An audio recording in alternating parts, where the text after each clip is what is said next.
Alors non, l'Ironman n'est pas la distance la plus longue qui existe en triathlon.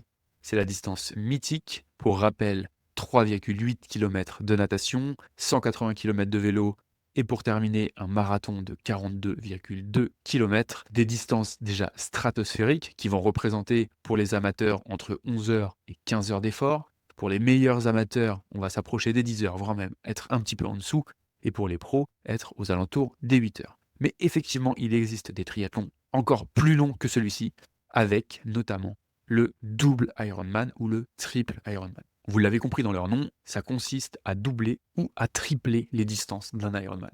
Un double Ironman, c'est 7,6 km de natation, 360 à vélo et 84 km de course à pied. Et savez-vous qu'il existe aussi le Deca Ironman? Alors le Deca Ironman, c'est pas un Ironman sans caféine. C'est l'équivalent de 10 Ironman. Et ça peut se courir sur deux formats.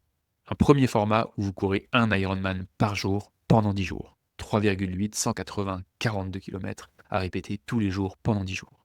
Et l'autre format encore plus impressionnant, c'est le Deca Ironman en continu. On va nager 38 km, rouler 1800 km et courir 420 km derrière. Ça peut être pour certains d'entre nous le total annuel qu'on fait dans chacune de ces disciplines. Mais là, il s'agit bien de les enchaîner. Alors bien sûr, sur ces épreuves extrêmes, les athlètes prennent le temps de se reposer et de pouvoir gérer leur effort comme ils l'entendent. Et au-delà de ça, il y a un autre format qui est de plus en plus populaire, c'est le triathlon de 24 heures, où vous allez enchaîner de la natation, du vélo et de la course à pied. Alors non plus dans un objectif de chrono, mais cette fois-ci dans un objectif de distance, faire le plus de kilomètres dans chacune des disciplines pendant 24 heures. Et si tu veux d'autres conseils et infos sur le triathlon, je t'invite à t'abonner, on se retrouve très rapidement.